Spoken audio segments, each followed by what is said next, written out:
Video में हम discuss कर रहे हैं बायोलॉजी का काफ़ी इंपॉर्टेंट लेक्चर है प्लांट किंगडम पादप जगत। तो फ्रेंड्स ये वाला लेक्चर हमारा मिसिंग था। तो दोस्तों आज इस वीडियो में हम अच्छे से इसको समझेंगे। दोस्तों वीडियो के लास्ट में एक very important question answer test include करा है। जो लास्ट ईयर इस टॉपिक से क्वेश्चंस पूछे गए एग्जाम में वो सारे क्वेश्चंस मैंने लास्ट में इंक्लूड करें। तो आप लेक्चर को अच्छे से देखिएगा और लास्ट में टेस्ट जरूर लगाइएगा, जिससे कि आपकी प्रैक्टिस अच्छे से होगी और आपको आइडिया लगेगा कि किस तरीके से क्वेश्चन एग्जाम में पूछे जाते हैं। तो फ्रेंड चलिए हम वीडियो को स्टार्ट करते हैं। देखिए इस लेक्चर में जो हम डिस्कस करने वाले हैं वो टॉपिक कौन कौन से पहले मैं आपको क्लियर कर देता हूँ। सबसे पहले हम डिस्कस करेंगे प्लांट फिजियोलॉजी, प्रकाश संश्लेषण। ओके, फोटोसिंथेसिस की प्रोसेस हम पूरी समझेंगे अच्छे से। उसके बाद में प्लांट टिश्यू के बारे में हम डिस्कस करेंगे, पादप ऊतक। देन फिर हम डिस्कस करेंगे प्लांट हार्मोन्स, पादप हार्मोन के बारे में आपको बताऊंगा। और लास्ट में हम डिस्कस करेंगे प्लांट डिजीज के बारे में, पादप रोग। तो ये हम सारे टॉपिक्स जो है अच्छे से इस वीडियो में कवर करेंगे। तो चलिए फ्रेंड्स हम स्टार्ट करते हैं। सबसे पहले मैं आपको फोटोसिंथेसिस प्रोसेस बताता हूँ कि पौधों में जो भोजन निर्माण होता है वो किस तरीके से होता है। तो फ्रेंड जैसा कि आप डायग्राम देख पा रहे होंगे, पौधे के हरे भाग जो होते हैं वो क्या करते हैं, सोलर एनर्जी को ग्रहण करते हैं। जो सूर्य का प्रकाश होता है उसको ग्रहण करते हैं और वायुमंडल से कार्बन डाइऑक्साइड और भूमिगत जल का यूज कर कर कार्बोहाइड्रेट का निर्माण करते हैं, मतलब भोजन का निर्माण करते हैं। ओके, इस प्रोसेस में ऑक्सीजन जो होती है O2 वो बाय प्रोडक्ट के रूप में निष्कासित होती है। तो आप सभी को पता ही होगा कि पौधे जो होते हैं वो कार्बन डाइऑक्साइड को लेते हैं और ऑक्सीजन को रिलीज करते हैं। तो वो फोटोसिंथेसिस की प्रोसेस के थ्रू ही होता है। पौधों में जो प्रकाश संश्लेषण की प्रोसेस होती है, फोटोसिंथेसिस की जो प्रोसेस होती है वो क्लोरोफिल पर्णहरित, जिसको हिंदी में बोलते हैं, कि उपस्थिति में पूर्ण होती है। तो क्लोरोफिल क्या होता है? क्लोरोफिल जो होता है एक प्रकार का कंपाउंड होता है, यौगिक होता है, जो कि क्या होता है, पौधों की हरी पत्तियों में पाया जाता है और इसका रंग जो होता है वो कैसा होता है, हरा रंग होता है। दोस्तों क्लोरोफिल के हम अगर फॉर्मूले की बात करते हैं तो आप फॉर्मूला ध्यान रखिएगा, C55H72O5N4Mg। Mg मतलब मैग्नीशियम। तो हमको ध्यान देने वाली बात यह है कि जो क्लोरोफिल का फॉर्मूला होता है उसमें एक परमाणु जो होता है वो होता है मैग्नीशियम का। एग्जाम में यहाँ से भी क्वेश्चंस पूछ ले जाता है, तो आप इसको ध्यान रखिएगा।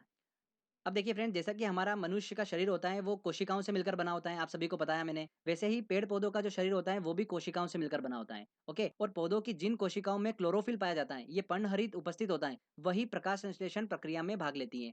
तो आपको ये क्लियर हुआ। आगे देखिए, क्लोरोफिल जो होता है वो सूर्य के प्रकाश में उपस्थित लाल रंग को सबसे ज्यादा अवशोषित करता है। सूर्य के प्रकाश में अलग अलग रंग होते हैं, उसमें लाल रंग को जो है वो क्लोरोफिल सबसे ज्यादा अवशोषित करता है। तो आईएएस एग्जाम में क्वेश्चन पूछा गया था ये, तो आपको इसको ध्यान रखना है, काफी इंपॉर्टेंट है। अगर हम बात करें अवशोषण क्षमता की, तो लाल रंग सबसे अधिक अवशोषित होता है, उसके बाद में नीला रंग, देन फिर बैंगनी रंग। जो फोटोसिंथेसिस की प्रोसेस होती है ये ऑक्सीडेशन रिडक्शन प्रोसेस होती है, उपचयन अपचयन प्रोसेस कहलाती है। जल जो होता है उसका ऑक्सीडेशन होता है, उपचयन होता है ऑक्सीजन में। और जो कार्बन डाइऑक्साइड होती है CO2, उसका रिडक्शन होता है शर्करा में, C6H12O6 में। तो दोस्तों जो फोटोसिंथेसिस प्रोसेस होती है, प्रकाश संश्लेषण प्रोसेस होती है, इसके अंदर प्रकाश ऊर्जा जो है वो काय में कन्वर्ट हो रही है, रासायनिक ऊर्जा में कन्वर्ट हो रही है। तो यहाँ से भी क्वेश्चंस बनाए। ये मैंने आपको बताया कि पौधे जो होते हैं वो भोजन का निर्माण कैसे करते हैं, प्रकाश संश्लेषण प्रोसेस के थ्रू वो भोजन का निर्माण करते हैं, ये हमने अच्छे से समझ लिया है। चलिए दोस्तों अब हम बात करते हैं प्लांट टिश्यू के बारे में, पादप ऊतक के बारे में। तो सबसे पहले हम डिस्कस करते हैं टिश्यू क्या होता है, ऊतक क्या होता है। तो जैसा कि मैंने पहले बताया था आपको, ग्रुप ऑफ सेल्स होता है, ग्रुप ऑफ कोशिका होती हैं जिनका कार्य और उत्पत्ति समान होती है, वो क्या कहलाते हैं, टिश्यू कहलाते हैं, ऊतक कहलाते हैं। ओके, तो ऊतक के अध्ययन को क्या बोलते हैं ये भी आप ध्यान रखिएगा, हिस्टोलॉजी बोलते हैं ऊतक के अध्ययन को। ये भी एग्जाम में पूछा जा सकता है। तो हम प्लांट टिश्यू की बात करते हैं तो बेसिकली प्लांट टिश्यू जो होते हैं, पादप ऊतक जो होते हैं, वो दो प्रकार के होते हैं। पहला होता है मेरिस्मेटिक टिश्यू और सेकंड होता है परमानेंट टिश्यू। अगर हम मेरिस्मेटिक टिश्यू की बात करते हैं तो ये टिश्यू जो होता है प्लांट के अंगों की वृद्धि के लिए रिस्पॉन्सिबल होता है। कौन सा वाला?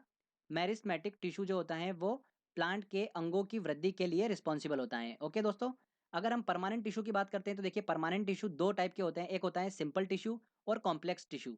एग्जाम में क्या पूछने वाले हैं वो मैं आपको जस्ट अभी बताने वाला हूँ कि कहाँ से क्वेश्चंस बनते हैं। सिंपल टिश्यू का काम क्या होगा, भोजन निर्माण करने का। कॉम्प्लेक्स टिश्यू का काम क्या होता है, जो भोजन निर्माण हो गया है उसको प्लांट के अलग अलग अंगों तक भेजने का काम होता है। तो सिंपल टिश्यू मैंने आपको बताया क्या काम होता है, इसका क्या फंक्शन होता है, भोजन का निर्माण करना और यांत्रिक सहायता प्रदान करना। और दोस्तों कॉम्प्लेक्स टिश्यू में क्या होता है, इसका काम क्या होता है, जल और खाद्य पदार्थों का पौधे के अन्य अंगों में संवहन करने का काम होता है कॉम्प्लेक्स टिश्यू का, जैसा कि मैंने आपको बताया। अब जो कॉम्प्लेक्स टिश्यू होते हैं वो दो टाइप के होते हैं, एक का काम होता है जल का संवहन करना और एक का काम होता है खाद्य पदार्थों का संवहन करना। और यहाँ से क्वेश्चंस निकल कर आता है एग्जाम में, और दोनों काफी कंफ्यूज करते हैं, तो मैं आपको ट्रिक के माध्यम से याद कराऊंगा। तो कॉम्प्लेक्स टिश्यू जो है वो दो टाइप के होते हैं, मैं बताता हूँ आपको। सबसे पहले जाइलम और एक होता है फ्लोएम। तो दोनों को हम चलिए अच्छे से डिस्कस करते हैं। जाइलम की बात करते हैं तो यह ऊतक पौधों के जड़, तना और पत्तियों में पाया जाता है। और इसके कार्य की बात करते हैं, इसका काम क्या होता है? या तो इसका काम होगा देखो कि जल का संवहन करेगा या तो पोषक पदार्थ का संवहन करेगा, तो कौन सा करेगा ये हमको कंफ्यूजन होता है। तो मैं आपको ट्रिक बता रहा हूँ, ध्यान से देखिएगा। जाइलम आपके सामने लिखा हुआ है, अब देखिए इसी वर्ड में छुपा हुआ है जल। कैसे? देखिए जा जो है वो ज बना और ल से हमको ल मिल गया, मतलब जल। जल वर्ड जो है वो जाइलम में छुपा हुआ है। अगर आप फ्लोएम देखेंगे तो फ्लोएम में आपको जल वर्ड नहीं मिलेगा कहीं भी। तो आप इस तरीके से इजीली याद रख सकते हैं कि जाइलम में जल वर्ड छुपा हुआ है, तो मतलब जल का संवहन करने का काम कौन करता है? जाइलम ऊतक करता है। ठीक है, तो यही हमारी ट्रिक है और बहुत ही आसानी से आप याद रख सकते हैं, आपको बिल्कुल भी कंफ्यूजन नहीं होगा। तो पौधों में जल एवं खनिज का संवहन कौन करता है? जाइलम ऊतक करता है। ध्यान रखिएगा, प्रकाश संश्लेषण की जो प्रोसेस मैंने आपको बताई थी उसमें आपको बताया था मैंने कि जो भूमिगत जल का यूज करते हैं भोजन निर्माण में, तो भूमिगत जल जो होता है वो पौधों की पत्तियों तक कैसे पहुंचता है? इस जाइलम ऊतक के द्वारा ही पहुंचता है। ओके। एक और इंपॉर्टेंट पॉइंट ध्यान रखिएगा, एसएससी में पूछा गया था कि अगर किसी पौधे की आयु पता करनी है, किसी वृक्ष की आयु पता करनी है, तो किस तरीके से की जाती है? जाइलम ऊतक के वार्षिक वलय एनुअल रिंग्स को गिनकर की जाती हैं। ठीक है, तो ये आपको जस्ट ध्यान रखना है। तो सेकंड हम बात करते हैं फ्लोएम की।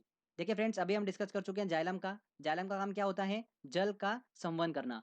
फ्लोएम का काम क्या होगा? पोषक पदार्थ का संवहन करना। सिंपल सी बात है, आपका जो कंफ्यूजन था वो ट्रिक के माध्यम से दूर हो ही चुका है। तो फ्लोएम जो होता है ये पौधों के जड़, तना, पत्तियों में पाया जाता है और पत्तियों ने जो भोजन बनाया है उसे पौधों के अन्य भागों तक पहुंचाने का काम किसका होता है? फ्लोएम ऊतक का होता है। आई होप दोस्तों आपको ये क्लियर हो गया होगा। तो फ्लोएम जो है वो पोषक वाहक का काम करता है और पौधों को यांत्रिक सहायता प्रदान करने का काम करता है फ्लोएम। तो जाइलम और फ्लोएम से क्वेश्चंस बहुत बने हैं, आप इसको ध्यान रखिएगा, यहीं से क्वेश्चंस निकल कर आता है। ठीक है, चलिए अगला टॉपिक आता है हमारा प्लांट हार्मोन। तो इसको भी डिस्कस कर लेते हैं अच्छे से। पादप हार्मोन जो होते हैं ये पौधों के विभिन्न अंगों में पहुंच जाते हैं और उनकी वृद्धि को नियंत्रित करते हैं। तो बेसिकली प्लांट हार्मोन का काम क्या होता है? पौधों की वृद्धि को नियंत्रण करना। तो देखिए, जैसा कि आपको डायग्राम में दिख रहा होगा, पौधों में अलग अलग टाइप के हार्मोन्स होते हैं, तो सभी को हम डिस्कस कर लेते हैं। एग्जाम में कोई सा भी पूछा जा सकता है। तो सबसे पहले हम बात करते हैं ऑक्सिन की। ये तने की वृद्धि में सहायता करता है और जड़ वृद्धि को क्या करता है? नियंत्रित करता है। मतलब तने में जिस और अधिक मात्रा में ऑक्सिन होगा उस और वृद्धि जो होगी वो अधिक होगी, और जड़ में अगर ऑक्सिन अधिक होगा तो उसकी वृद्धि को क्या करता है? वो रोकता है। तो ऑक्सिन का देखिए यहाँ पर डबल नेचर चलता है, इसको आप ध्यान रखिएगा। सेकेंड हार्मोन की बात करते हैं हम, वो है जिब्रेलिन।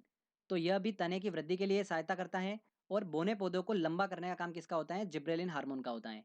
थर्ड आता है हमारा साइटोकाइनिन। तो यहाँ से देखिए क्वेश्चंस बहुत बने हैं साइटोकाइनिन से।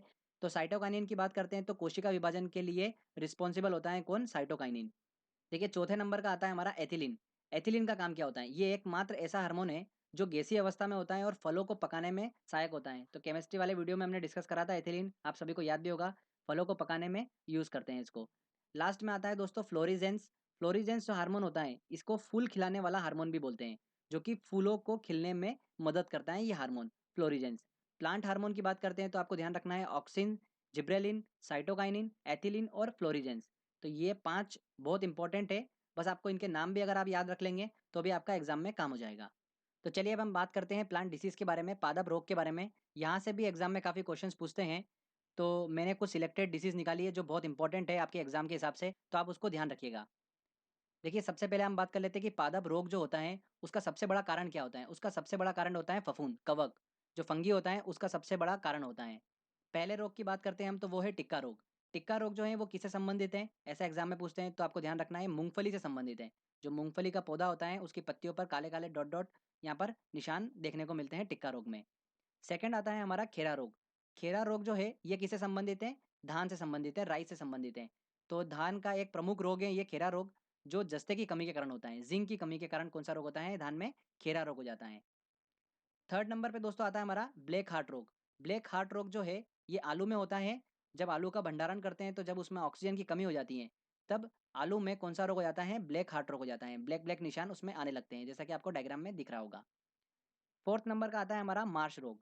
मार्श रोग जो है ये मटर में होने वाला रोग है, जो कि मैग्नीज की कमी के कारण होता है। किसकी कमी के कारण होता है? मैग्नीज की। तो ध्यान रखिएगा, मार्श रोग जो है वो संबंधित है मटर में होने वाला रोग। अगला बात करते हैं हम व्हाइट बर्ड रोग की। ये भी बहुत इंपॉर्टेंट है, यहाँ से भी एग्जाम में क्वेश्चन देखा गया है। व्हाइट बर्ड रोग जो होता है ये मक्का में होने वाला रोग है, जो कि जिंक की कमी के कारण होता है। किसकी कमी के कारण होता है? जिंक की कमी के कारण। जिंक की कमी से मक्का में सफेद कली बनती है, जिस वजह से इसे क्या बोलते हैं? सफेद कली नामक रोग भी बोलते हैं, व्हाइट बर्ड रोग। अगला आता है दोस्तों हमारा येलो वेन मोजेक रोग। तो येलो वेन मोजेक रोग जो है ये 2016 में यूपीपीसीएस में क्वेश्चन पूछा गया, मतलब पिछले साल का क्वेश्चन है ये। तो काफ़ी इंपॉर्टेंट है, ध्यान रखिएगा। भिंडी की मुख्य समस्या है ये रोग, और ये विषाणुजन्य रोग है। सफ़ेद मक्खी जो होती हैं वो इस विषाणु का वाहक होती हैं। तो ये ध्यान रखना है, येलो वेन मोज़ेक रोग जो है ये भिंडी की प्रमुख समस्या है। चलिए, अगला आता है दोस्तों हमारा ब्लैक रस्ट रोग और वाइट रस्ट रोग।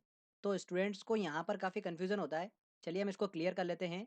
ब्लैक रस्ट रोग जो होता है ये रोग गेहूँ से संबंधित है, और गेहूँ की गुणवत्ता को क्या कर देता है, ये कम कर देता है। जैसा कि आप डायग्राम में देख पा रहे होंगे। दो और हमको ध्यान रखना है गेहूँ से संबंधित कौन कौन से, एक करनाल बंट रोग और टिंडू रोग। ये दोनों जो रोग होते हैं ये गेहूं से संबंधित हैं। अब बात करते हैं हम वाइट रस्ट रोग की। तो फ्रेंड्स, वाइट रस्ट रोग जो है ये सरसों का एक प्रमुख रोग है। यह एक कवक जनित रोग है जो कि सिस्टोपस कवक द्वारा फैलता है। ओके, तो जैसा कि डायग्राम में आपको दिख रहा होगा, सरसों का एक प्रमुख रोग है वाइट रस्ट रोग। तो फ्रेंड्स, ये दोनों आपको कन्फ्यूजन क्लियर हुआ होगा। ब्लैक रस्ट रोग जो है वो गेहूं से संबंधित है, वाइट रस्ट रोग जो है वो सरसों से संबंधित है। ठीक है, आगे देखिए दो और हम डिस्कस कर लेते हैं जल्दी से। लाल सड़न रोग जो कि गन्ने से संबंधित है। कवक के कारण ये रोग होता है, और रोग के कारण जो होता है गन्ने के तने और पत्तियों में लाल धारियां देखने को मिलती हैं। लास्ट में देखिए हम डिस्कस कर रहे हैं इरगॉट रोग, जो कि बाजरे से संबंधित है। ये भी कवक के कारण होता है। तो फ्रेंड्स, ये जितने भी मैंने आपको प्लांट डिसीज बताई है ये मोस्ट इंपॉर्टेंट है।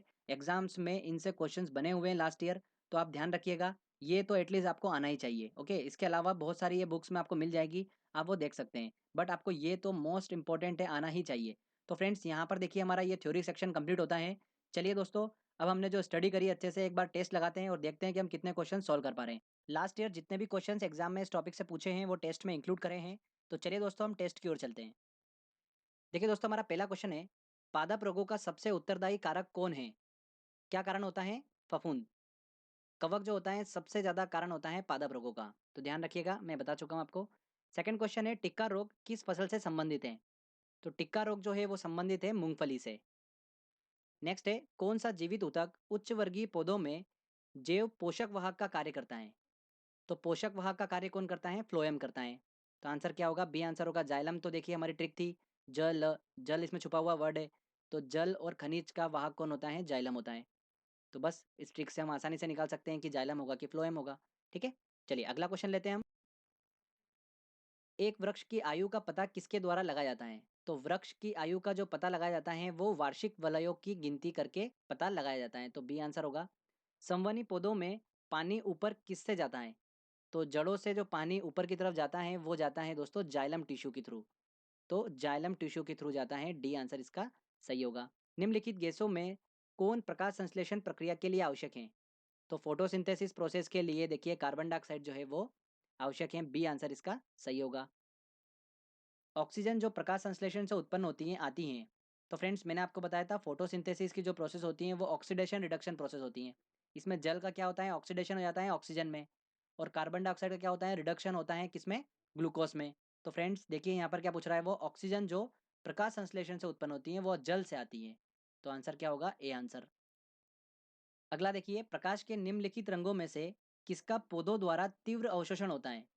तो पौधों की देखिए पत्तियों में क्लोरोफिल होता है, और क्लोरोफिल जो होता है वो सबसे ज़्यादा अवशोषण किसका करता है? प्रकाश के लाल रंग का सबसे ज़्यादा अवशोषण करता है, उसके बाद नीले रंग का, फिर बैंगनी रंग का। तो देखिए ऑप्शन कौन सा होगा सही? बी आंसर बिल्कुल सही होगा।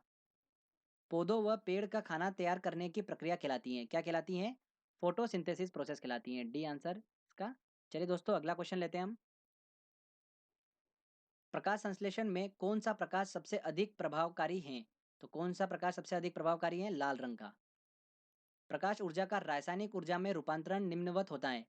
तो फोटोसिंथेसिस प्रोसेस के थ्रू क्या होता है? प्रकाश ऊर्जा का रासायनिक ऊर्जा में रूपांतरण होता है। तो बी आंसर एब्सोल्युटली सही होगा। पौधों में फ्लोएम मुख्य उत्तरदायी होता है। तो फ्लोएम का काम क्या होता है? देखिए इसके अंदर कोई भी जल वर्ड नहीं छुपा हुआ है। ठीक है, मतलब जल का वाहक है ही नहीं है। तो ये किसका संवहन करता है? पोषक पदार्थ का संवहन करता है। तो देखिए आंसर क्या होगा? आहार वहन के लिए उत्तरदायी है, बिल्कुल ए आंसर इसका सही होगा। अमीनो अम्ल गलत, ऑक्सीजन गलत, जल वहन गलत। जल का वहन कौन करता है? जाइलम ऊतक करता है।